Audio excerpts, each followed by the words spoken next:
आप सभी लर्नर्स को मेरा प्यार भरा नमस्कार। वोकैब की जो सीरीज़ हम चला रहे हैं उसमें आज का जो पहला वर्ड है उसको देखते हैं। पहला वर्ड है अबाइड, ABIDE। अगर पार्ट्स ऑफ स्पीच की अगर बात कर लें तो यह एक वर्ब है जिसका मतलब होता है पालन करना या मानना, जिसको हम जनरली इंग्लिश में ओबे कहते हैं। सिनोनिम्स की अगर बात कर दी जाए तो उसके सिनोनिम्स हो जाएंगे आपका फॉलो या एक्सेप्ट। एंटोनिम की बात कर लेते हैं तो यह इसका एंटोनिम होगा डिसओबे। एक एग्जाम्पल के माध्यम से समझने की कोशिश करते हैं। Citizens must abide by the law, यानी कि नागरिकों को कानून का पालन करना चाहिए। ये अबाइड के साथ हमेशा फिक्स्ड प्रीपोजिशन आता है बाय, ये भी आप याद रखेंगे। तो एक बार पुनः वर्ड है अबाइड। पार्ट्स ऑफ स्पीच इसकी बात करें तो वर्ब है। मीनिंग होता है पालन करना या मानना। ओबे हम जनरली इसको इंग्लिश में कहते हैं। सिनोनिम की अगर बात कर दी जाए तो उसके सिनोनिम में हो जाएगा आपका फॉलो या एक्सेप्ट। एंटोनिम की बात कर लेते हैं तो एंटोनिम हो जाएगा इसका डिसओबे। एक एग्जाम्पल के माध्यम से समझते हैं। सिटीजन्स मस्ट ओबे, citizens must abide by the law, यानी कि नागरिकों को कानून का पालन करना चाहिए। बात करते हैं नेक्स्ट वर्ड की। नेक्स्ट वर्ड है barren, BARREN, barren. Parts of speech की अगर बात करें तो यह एक एडजेक्टिव है जिसका मतलब होता है बंजर या अनुत्पादक, जो ज़मीन फर्टाइल नहीं होती है, यानी कि इनफर्टाइल हम इसको इंग्लिश में जनरली कहते हैं। सिनोनिम की अगर बात कर दी जाए तो इसके सिनोनिम्स हो जाएंगे अनप्रोडक्टिव या ड्राई। एंटोनिम को देख लेते हैं, उसका एंटोनिम हो जाएगा आपका फर्टाइल। एग्जाम्पल की बात करते हैं। The land remained barren due to lack of rain, यानी कि बारिश की कमी के कारण भूमि बंजर बनी रही। एक बार पुनः इस वर्ड को देख लेते हैं। वर्ड है बैरन। पार्ट्स ऑफ स्पीच की अगर बात करें तो यह एक एडजेक्टिव है जिसका मतलब होता है बंजर या अनुत्पादक। इनफर्टाइल जिसको हम जनरली इंग्लिश में कहते हैं। सिनोनिम्स की अगर बात कर दी जाए तो उसके सिनोनिम्स हो जाएंगे आपके अनप्रोडक्टिव और ड्राई। एंटोनिम्स की अगर बात करें तो यह हो जाएगा फर्टाइल। एग्जाम्पल के माध्यम से समझते हैं। The land remain barren due to lack of rain, यानी कि बारिश की कमी के कारण भूमि बंजर रही। नेक्स्ट वर्ड है कोलैबोरेट। कोलैबोरेट की अगर बात कर दी जाए तो यह एक वर्ब है जिसका मतलब होता है सहयोग करना या साथ काम करना, जिसको कहते हैं वर्क टुगेदर। सिनोनिम्स की अगर बात करें तो इसका सिनोनिम हो जाएगा आपका कोऑपरेट या यूनाइट। एंटोनिम्स की अगर बात करें तो इसका एंटोनिम हो जाएगा आपका अपोज। एक एग्जांपल के माध्यम से आइए समझने की कोशिश करते हैं। Both companies decided to collaborate on the project, यानी कि दोनों कंपनियों ने परियोजना पर सहयोग करने का निर्णय लिया। एक बार फिर से देख लेते हैं। वर्ड है कोलैबोरेट, वर्ब, ये पार्ट्स ऑफ स्पीच है इसका।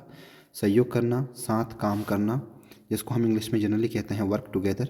सिनोनिम्स की अगर बात करें तो उसका सिनोनिम हो जाएगा आपका कोऑपरेट या यूनाइट। एंटोनिम्स की अगर बात कर दी जाए तो एंटोनिम्स हो जाएंगे इसके अपोज। और एग्जाम्पल के माध्यम से समझते हैं। Both companies decided to collaborate on the project, यानी कि दोनों कंपनियों ने परियोजना पर सहयोग करने का निर्णय लिया। नेक्स्ट वर्ड है डेलिबरेट। डेलिबरेट की अगर बात कर दी जाए तो डेलिबरेट का मतलब होता है सोच समझकर या जानबूझकर। पार्ट्स ऑफ स्पीच अगर देखें तो इसका एडजेक्टिव होता है जिसको हम इंग्लिश में कहते हैं जनरली इंटेंशनल। सिनोनिम्स की अगर बात करें तो उसका सिनोनिम हो जाएगा आपका प्लान्ड या कंसिडर्ड।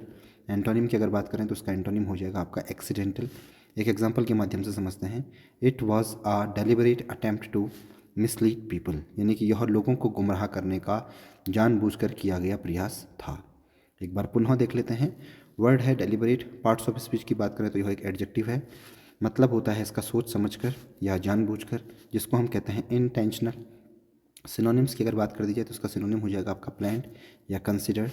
एंटोनिम्स की अगर बात करें तो उसका एंटोनिम हो जाएगा आपका एक्सीडेंटल। एक एग्जाम्पल के माध्यम से ये समझते हैं। It was a deliberate attempt to mislead people, यानी कि यह लोगों को गुमराह करने का जानबूझकर किया गया प्रयास था।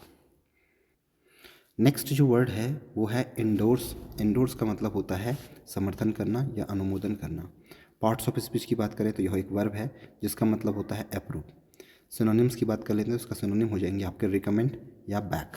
एंटोनिम्स इसका हो जाएगा रिजेक्ट। एक एग्जांपल के माध्यम से समझते हैं। Many leaders endorsed the new policy, यानी कि कई नेताओं ने नई नीति का समर्थन किया। एक बार पुनः इस वर्ड को देख लेते हैं। वर्ड है इंडोर्स, जिसका मतलब होता है समर्थन करना या अनुमोदन करना, जिसको हम इंग्लिश में जनरली अप्रूव करना कहते हैं। एंटोनिम्स की अगर बात कर दी जाए तो यह एंटोनिम होगा इसका रिकमेंड या बैक। सिनोनिम हो जाएंगे इसके रिकमेंड और बैक। और एंटोनिम की अगर बात करें तो वो हो जाएगा रिजेक्ट। एग्जाम्पल है many leaders endorse the new policy, यानी कि कई नेताओं ने नई नीति का समर्थन किया। नेक्स्ट वर्ड की बात करते हैं। नेक्स्ट वर्ड है आपका fluctuate, FLUCTUAT, fluctuate. Parts of speech की अगर बात करें तो यह एक वर्ब है जिसका मतलब होता है उतार चढ़ाव होना, जिसको हम कहते हैं वेरी अमूमन। सिनोनिम्स की अगर बात कर दी जाए उसके सिनोनिम हो जाएंगे आपका चेंज या शिफ्ट। एंटोनिम्स की अगर बात करें तो उसका एंटोनिम हो जाएगा स्टेबलाइज। एक एग्जांपल के माध्यम से ये समझते हैं। Prices fluctuate during festival season, यानी कि त्योहारों के मौसम में कीमतों में उतार चढ़ाव होता है। नेक्स्ट वर्ड की बात करते हैं। नेक्स्ट वर्ड है grief, GRIEF। Parts of speech की अगर बात करें तो यह एक नाउन है जिसका हिंदी मतलब होता है शोक या दुख। इसको इंग्लिश में हम जनरली कहते हैं शोरो। सिनोनिम्स की अगर बात करें तो उसके सिनोनिम में हो जाएगा आपका सैडनेस या पेन। एंटोनिम्स की अगर बात करें तो उसका एंटोनिम हो जाएगा आपका जॉय। एक एग्जांपल के माध्यम से ये समझते हैं। She was overwhelmed with grief after the news, यानी कि समाचार सुनकर वह शोक से भर गई। नेक्स्ट वर्ड की बात करते हैं तो नेक्स्ट वर्ड है हमारे पास आयरॉनिक, जो कि एक एडजेक्टिव है। इसका मतलब होता है विडंबनापूर्ण या व्यंग्यात्मक, जिसको हम इंग्लिश में कहते हैं सार्कास्टिक। सिनोनिम्स की अगर बात करें तो उसके सिनोनिम में हो जाएगा आपका मॉकिंग या ह्यूमरस। एंटोनिम्स की बात करें तो उसका एंटोनिम हो जाएगा आपका सिंसियर। एक एग्जांपल के माध्यम से समझते हैं। His ironic comment made everyone laugh, यानी कि उसकी व्यंग्यात्मक टिप्पणी ने सभी को हंसा दिया। नेक्स्ट वर्ड की बात करें तो नेक्स्ट वर्ड है मैनिफेस्ट। यह एक वर्ब है जिसका मतलब होता है प्रकट करना या दिखाना, जिसको हम कहते हैं डिस्प्ले। सिनोनिम्स की बात करें तो उसके सिनोनिम हो जाएगा आपका शो या रिवील। एंटोनिम्स की बात करें तो उसका एंटोनिम हो जाएगा आपका हाइड। एक एग्जांपल के माध्यम से समझते हैं। The talent manifested at an his talent manifested at an early age, यानी कि उसकी प्रतिभा कम उम्र में ही प्रकट हो गई थी।